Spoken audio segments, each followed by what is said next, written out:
English translation 330th contact. Thursday, 29th August 2002, 14 SAO hours. You frightened me, my friend, when you briefly told me this morning about the recent attempt on your life. So now I am eager to know the details of what happened. It was the 19th attempt to kill you. Yes, it was number 19. But it was not so bad, because everything went well. I could not call you to tell you, because you were with Florina and Njana with your daughter Simyase in the Dal universe, as you told me last week. How is her condition, and how are Asket and Nera? They are all well, and I am to send you greetings and good wishes from them. But now let me know what has happened. It might be easier if you check the monitoring disc. I will do that, but you know that we can only do limited checks. Yes, I am aware of that. But still, it would probably be easier if you could retrieve the incident from the monitoring disc, if it was even registered. There will be a record at least of your swinging waves, as well as those who were involved in the whole thing, like Silvano, Patrick, and Madeline, as you said. But there will be no record of the trigger-happy person, because they are only recorded in certain matters with the group members, but also only in a limited measure and not for private purposes. You know that privacy must be respected. But now please tell us. Good. Actually, it all started at 14:10 hours last Monday, the 26th of August, when I had just arrived at the end of the shed, because I wanted to go to the greenhouse to see Lutz. Just passing the entrance of the hall, a wine-red car from Schmidruti came and stopped at my place. On the driver's side, the window was open, and the dark-clothed driver said in broken German, "Good day, Mr. Meier. May I look at the center with my wife?" Next to him actually sat a woman, but unlike the man, she was wearing very light-colored clothing.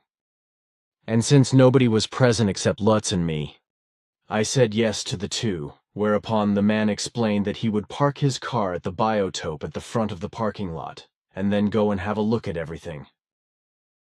Afterwards, the two drove away while I waited and thought it better that maybe I should be there when they look at the center. When after 10 minutes of waiting the two were still not back, I went to the front, but found them neither at the big car park nor at the small one. And since Renate Koenig had just came with her son and with a wheelbarrow full of bush boxes from Schmidruti to pile them up in the biotope as I had allowed her to do, I asked her if she had seen the wine-red car with the two occupants. She answered in the affirmative and explained that the car had turned around in Schmidruti and driven away up the hill. This seemed very strange to me, which is why I was so worried, while somehow a somewhat uncomfortable feeling rose up inside me and would not let go.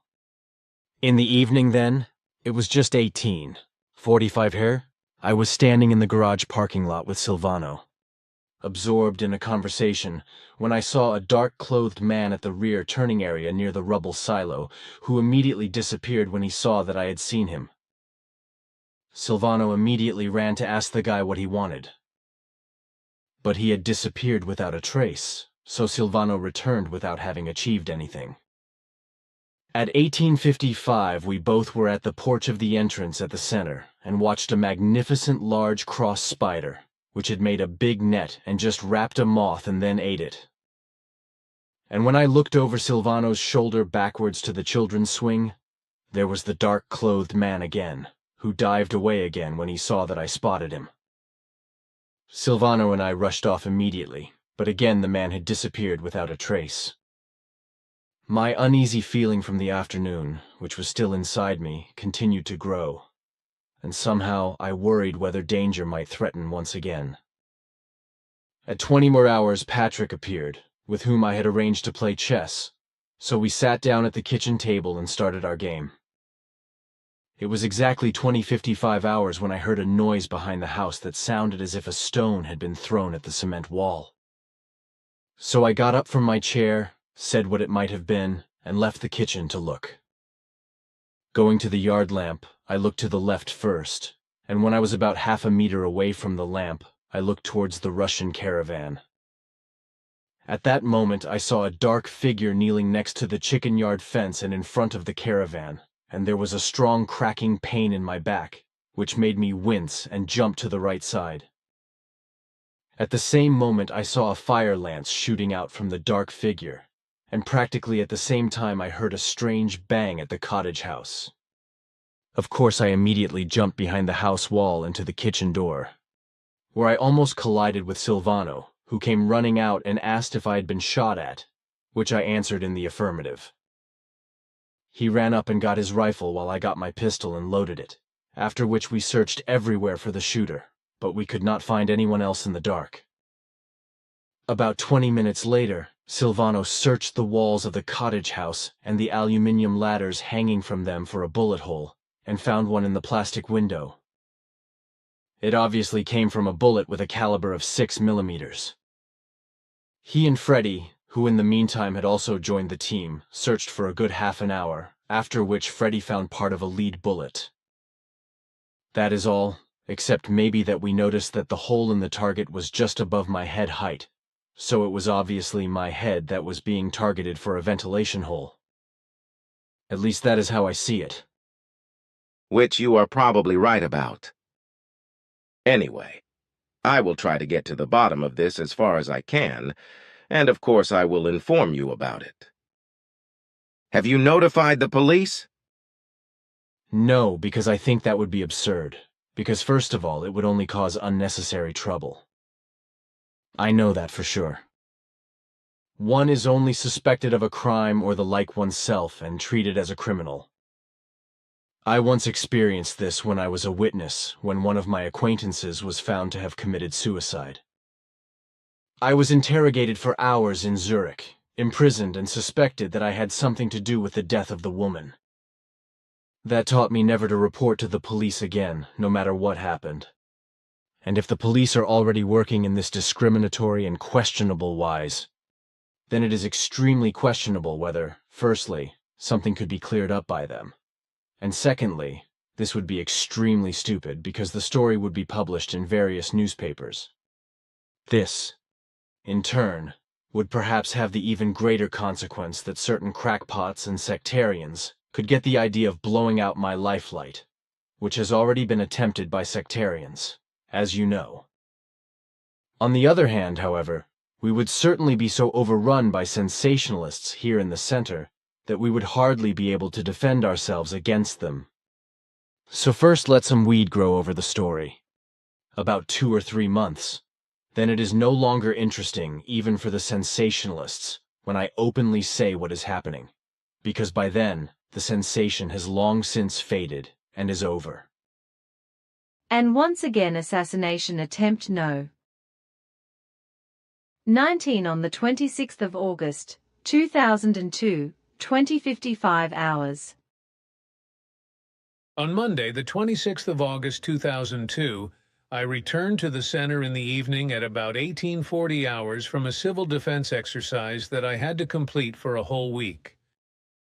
The military provided me with a military Pooch all-terrain vehicle for this time, which I now parked on the parking lot near the garage and equipped with material for the next day. Still busy at the vehicle, Billy walked up to me and we got into conversation. He told me about a strange visit he had in the afternoon.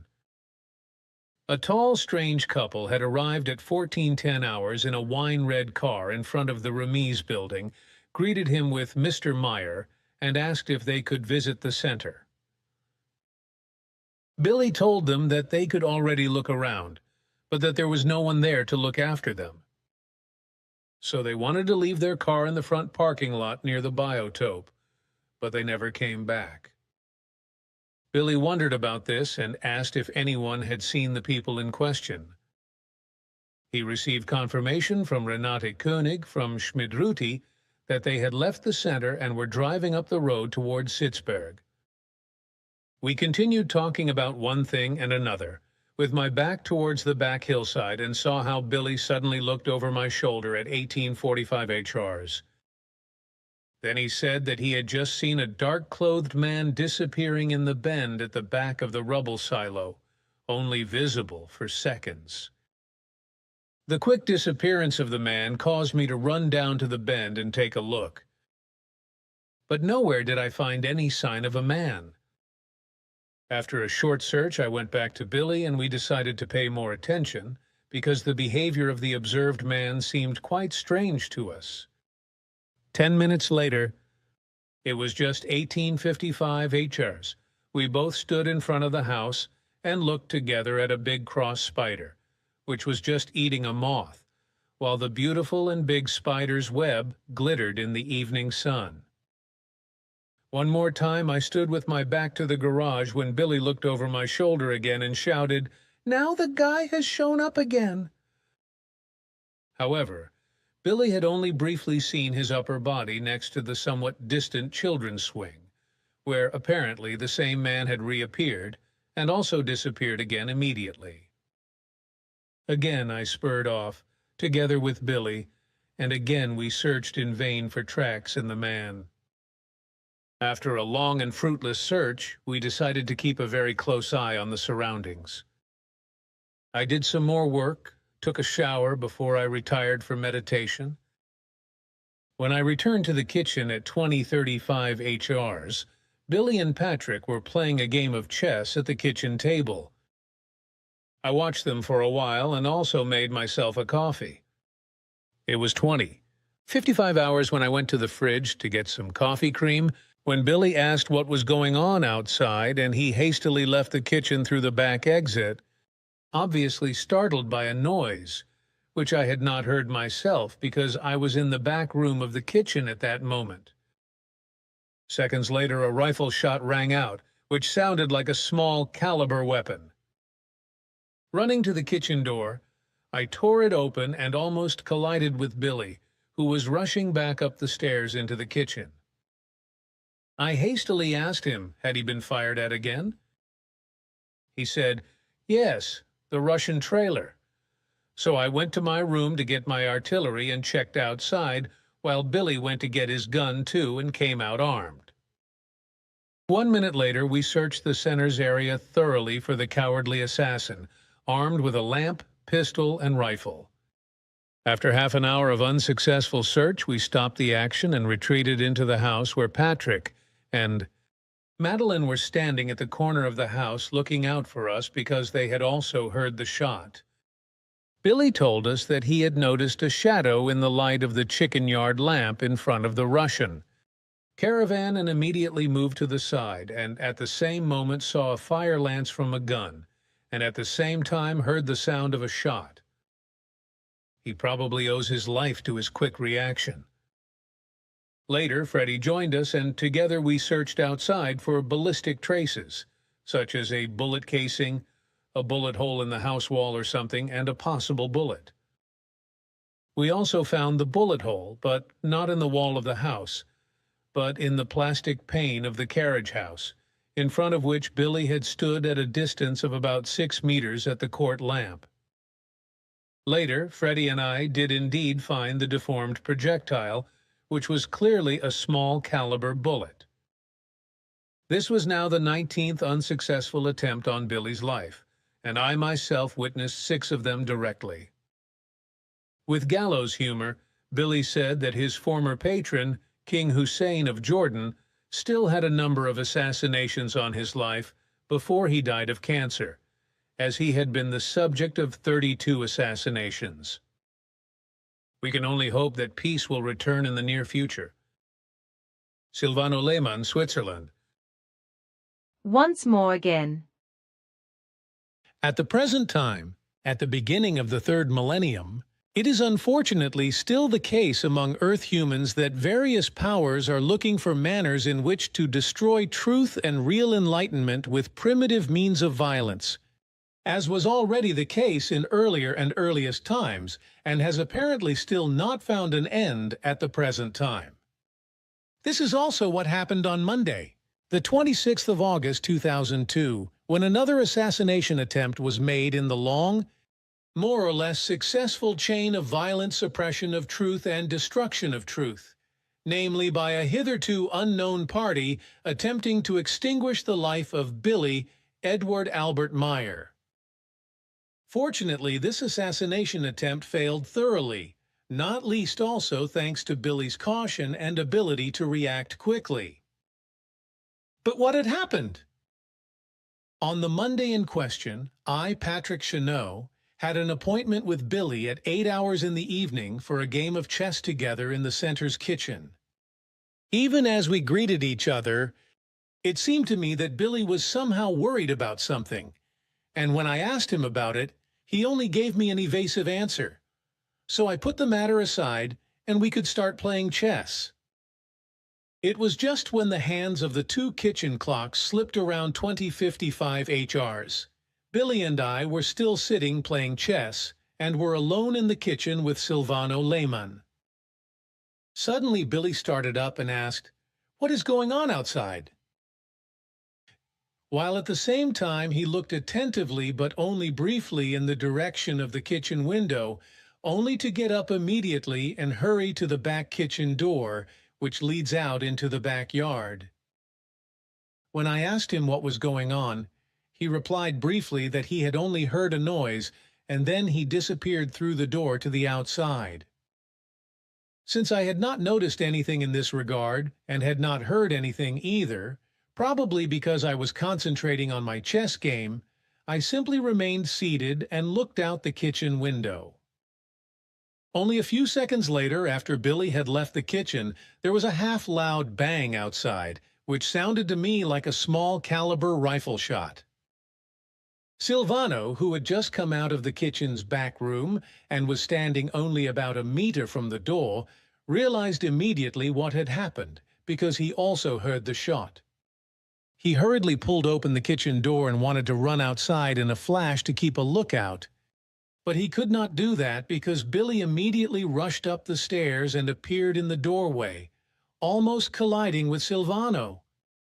When Silvano asked if that was a gunshot we heard and if he had been shot again, Billy replied, quite out of breath, in the affirmative, and immediately added that he was going to get his pistol, while Silvano hurried into his room and came back with his gun. The three of us, additionally armed with a torch, left the kitchen and entered the backyard, where Billy showed us the spot where the shot had come from. He told us that after leaving the kitchen he saw a dark figure in its outline vis-a-vis the Russian caravan, in the shade next to the big fence that encloses the whole chicken enclosure, and immediately afterwards a lance of fire, the muzzle flash of a firearm, accompanied by a bang. When he saw the dark figure, he immediately backed away from the field of fire and ran back to the kitchen, where Silvano was about to leave. And the first sound he heard that lured him out of the kitchen, Billy went on to say, was most probably a stone that the dark figure had apparently thrown at the concrete wall on the north side of the house, probably in the evil hope that the noise it made would lure Billy out of the house, which proved to be the case, but fortunately without any serious consequences. After this brief description by Billy, Silvano, equipped with a rifle and a torch, immediately set out on the prowl and searched the nearer and wider surroundings of the center's grounds for this vile fiend, while Billy and I stayed near the house, searching and hoping to recognize or see something. A few minutes later, Madeleine Brugger joined us and asked what was going on, as she had also heard the shot from her room. Billy briefly explained the facts of what had happened, whereupon again, a few minutes later, a black car approached the center, parked in the upper center's car park, from which Simone and Stefan A. Rickauer got out, and we then joined them. Billy also let them in on what was happening. He added, however, that he had had a sinking feeling all day that something was wrong, because in the early evening, he and Silvano twice, within 10 minutes, observed a suspicious-looking and suspiciously behaving man on the center's grounds, who immediately made off after his discovery. After Billy's account, Silvano returned from his search and declared that he had not found or discovered anything or anyone, from which we concluded that the vile shooter and assassin had fled immediately after his shot, never to be seen again. So we went back to the scene and decided to look for the fired bullet, since it had probably hit somewhere after luckily missing Billy. After reconstructing the trajectory of the bullet, we searched the wall and window on the east side of the Cheshusli cottage house, which stands behind the apartment building, and found what we were looking for relatively quickly. In the double-glazed window, we discovered a smooth bore of a small caliber bullet, which led into the firewood storage room and in which, at a later date, Silvano and Freddie, who also joined us, actually also found the projectile. Well, what is there to say about this 19th attempt on Billy's life? In my opinion, only this. After a relative calm of about 4 years, the last 2 assassinations took place in 1998. We were actually of the opinion that the attitude of Earth humans had changed for the better to such an extent that the inglorious and primitive times of the vile assassinations were finally over, in which we were obviously a little mistaken. When will certain circles finally learn that the truth is also not to be eliminated by the most deceitful and malicious means, above all by violent means? Probably these dark elements will only gain the spark of realization when they have to realize that in the long run they will fare much better if, instead of working against the truth, they work for it and with it. Patrick Chanot, Switzerland. You might be right about that in every respect. That is what I think. Imagine the sensation if the newspapers said that UFO Billy or UFO Meier was assassinated. Certain sectarians and evil enemies would start a howl of joy, while others, as long as the whole thing is still warm, would sensationally overrun us here in the center. But all group members and I can do without that. But let us talk about something else now, because I think that enough of the story is spoken. I have a question from a bulletin reader here. The so-called cosmic life energy, cosmic electromagnetic life energy, or simply cosmic electromagnetic vibrations, or cosmic electromagnetic energy, as another term is called in relation to cosmic life energy. What is meant by this and by electrosmog? And is it harmful or not harmful to humans, animals, and plants at all? I could answer the question regarding the cosmic electromagnetic energy of life myself, but I think it would be good if you would take a stand on this in connection with electrosmog and mobile phones, as mobile phones are called. Electrosmog can in no wise be associated with cosmic electromagnetic energy or with cosmic electromagnetic life energy, because in contrast to this, electrosmog is not invigorating for all life forms, but is very harmful, whereby the human being in particular is very susceptible to it, along with pets, wild animals, and plants. Electrosmog fields occur everywhere where electric lines run or where electric apparatuses, plants, generators, or transformer stations, etc. are located. Also radio, television, and mobile phone transmitters, as well as similar receivers, that is to say radio telephones, radio equipment, and mobile phones, or the so-called handies, German term for mobile phone, emit strong emissions of electrosmog, which is nothing else than low-energy electromagnetic fields or low-energy electromagnetic swinging waves. Effects of electrosmog on humans can be, for example, dizziness, consciousness disorders, headaches, brain warming, concentration disorders, allergies, blood diseases, rheumatism, nervous diseases, psychological damage, eating disorders as well as aggression, sleep disorders, forgetfulness, personality changes, depression, visual disorders, even cancer, etc., as the facts show. But this is usually as vehemently disputed elsewhere by the earthly experts and scientists as by the manufacturers of the products emitting electrosmog. To your answer, I can add a small magazine article I received from Bruni.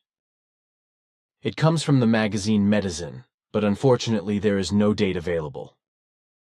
So listen, the whole thing is quite interesting and it also matches your explanation. Mobile phone harms. The electromagnetic radiation emitted by mobile phones could be more harmful to humans than previously thought. This is the conclusion of a cell culture study by the Finnish Radiation and Nuclear Safety Authority. The study found that mobile phone radiation caused thinning of the walls of blood vessel cells. If this effect, which was observed in the laboratory, also occurs in the human organism, it would disrupt the blood-brain barrier. Headaches, fatigue, and even Alzheimer-like diseases could be the result. The electromagnetic radiation emitted by mobile phones could be more harmful to humans than previously thought. This is the conclusion of a cell culture study by the Finnish Radiation and Nuclear Safety Authority. The study found that mobile phone radiation caused thinning of the walls of blood vessel cells. If this effect, which was observed in the laboratory, also occurs in the human organism, it would disrupt the blood-brain barrier. Headaches, fatigue, and even Alzheimer-like diseases could be the result. Logical. But tell me, Ptah, your father Svath told me when I was a boy that I should never have broken teeth rebuilt. He said that if a tooth is broken, the root of the tooth must be removed. Also, metal pins or other metal inserts should never be inserted into the teeth. Teeth whose nerve is killed should also be removed, etc., because dead teeth or remaining tooth roots would cause allergies and diseases in humans. Can you give me more details about this? And what about ceramic implants, if ceramic artificial teeth or ceramic pins are used? For my part, I have always followed Svath's recommendation and have done well. My father's explanation was good advice, because in fact, tooth roots of broken teeth can be just as dangerous to humans as metal pins or other metal parts inserted into the teeth. The same applies to teeth whose nerve is killed. Remaining roots of broken or dentally reduced teeth, which no longer contain a living nerve, and thus also teeth in which the nerve is killed, as you call it, can be just as dangerous to human health as metal pins and other metal inserts in teeth. Ceramic pins, ceramic teeth, or generally metal implants and ceramic implants are also generally not compatible for humans. Tooth implants and tooth inlays, etc., should only be done with an absolutely harmless plastic, which is absolutely harmless in every respect with regard to health damage. Teeth and tooth roots that no longer have a living or active nerve cause all kinds of allergies and diseases because each tooth root has many branched and filigree branches of various kinds that die, decay, and thereby produce and release dangerous toxins that can even have life-threatening effects. In minor cases, which is very common, ailments appear which can be extremely diverse, such as various allergies and eczema, but which under certain circumstances can be fatal over a longer period of time, as well as chronic diseases ranging from obesity, anorexia, constipation or diarrhea, headaches, nausea, and dizziness, to all kinds of pain which can manifest itself in all parts of the body. Further, other evils can also appear, such as rheumatism, hearing, vision, concentration and consciousness disorders, malignant blood count and personality changes, insomnia, forgetfulness, nervous diseases, ulcers, depression or aggression, anxiety, fatigue, chronic fatigue, digestive and walking disorders, as well as processes of poor wound healing and wound rot. Cancer can also be caused, along with other nasty symptoms of the disease. These are the same or similar things to electrosmog. So it is really the case that tooth roots of broken or otherwise reduced teeth, which have no living nerve, should be torn out and no metal pins or other metal inlays should be inserted into the teeth. Can metal inlays on the teeth, for example, made of gold, also be harmful? This may very well be the possibility, but does not have to be the case. This depends solely on the immune system of the person concerned. With a good immunity and tolerability, there are no disadvantages, but with a damaged immune system, poor tolerability results. However, this really only refers to external metallic tooth supports, but not to the fact that the metals are embedded in the tooth. That should be obvious. Then another question. In the Czech Republic, a certain Ivo Benda works around, who, as I have been told, works around on the internet and in books with my photos and writings as well as with all my material in general, and also claims that he is the reincarnation of Ashtar Sharan and is in contact with you. But now I know that all these claims are based on charlatanry, because first of all, you have no contact with any other human being on the earth apart from me, and secondly, Ashtar Sharan's spirit form cannot be reincarnated in an earth human. Because this guy died a few years ago in the Dal universe, and consequently his spirit form cannot return to our Dern universe in terms of rebirth. The facts of all things are as you say. And I would like to state quite clearly that I am not in any way in contact with this man and that all his claims in this regard are untrue. You know that you are our only contact person on the earth in every respect, both telepathically and physically or in any other respect. The man's claims regarding his alleged rebirth as Ashtar Sharan can only be classified as untrue. There is probably nothing more to be explained in this matter, except that we are well acquainted with the man's wheelings and dealings, as you very much downplay his machinations. I have been using the term maushalai, wheelings and dealings, for quite some time now, because one cannot be cited in court for it. At least I suppose not. As it happened to me when I spoke my mind openly about a certain wheeler and dealer. In Switzerland, unfortunately, it is forbidden to speak one's mind openly, and to state the facts by name if you want to expose someone's dishonest machinations, etc. If one does it anyway, then unfortunately there are tough laws in Switzerland that forbid this and punish you, so that you are muzzled, and the truth cannot be publicly disseminated. That is so-called freedom, justice, and the rule of law. In this way, lies, fraud, crime, and swindling are rewarded by the legislation, the administration of justice, and thus by the courts and their jurisdiction, and also by the fact that, when really serious and most egregious crimes as well as violent and capital crimes are committed, the guilty are handled and treated with kid gloves and sentenced to extremely short and inadequate prison terms, if at all, if they are not given a suspended sentence.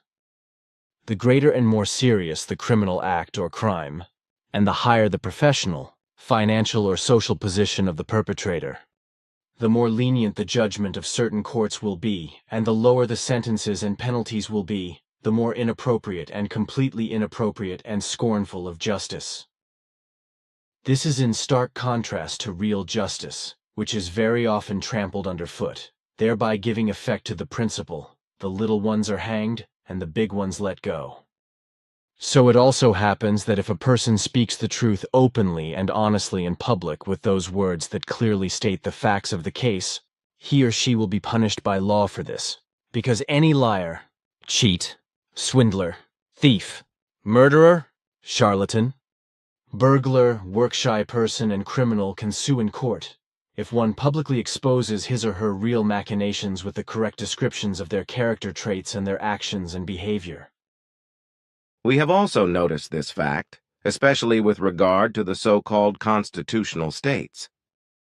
Misjudgments appear in such large numbers when innocent humans are sentenced to punishment, out of knowledge, or ignorance, or out of partiality of the courts or the alleged judges, while the guilty remain unmolested or are still being praised. If you look at the jurisdiction today, the injustice is exactly the same as it was during the time of the Inquisition, or how a dictator like Saddam Hussein handled it. So I have no choice but to paraphrase the real truth with a trivial word, so to speak, if I do not want to expect further court weather. Is that what you want? Perhaps I will be summoned to court again for what I have just said. when a so-called lawyer feels attacked and affected, although I have said everything only in relation to those whom it actually concerns. But surely only those will come forward who act in the mentioned wise, so then the principle applies. If it hits the dog, then it yelps. Therefore, every plaintiff will give themselves away. With this you have spoken a word of truth. We have also noticed many times that on the earth, justice is often not given to the honest and righteous, but to liars, cheats, thugs, swindlers, and other criminals. In particular, the real truth-tellers are frowned upon and hated by Earth humans because they openly and harshly state the truth, which does not fit into the concept of many a self-righteous person, as you yourself once said. A fact that is extremely regrettable and contributes a great deal to injustice, but also to the foul insult and unjust punishment of the truth-bearers. This has been the case with Earth humans since ancient times, and unfortunately it will remain so for a very long time. Only the truly honest, reverent, and worthy turn away from it and seek the way of true justice and true life. But now, dear friend, I have to get back to my tasks. And at 20th hours, we will be in touch again to work together on the contact corrections. Goodbye.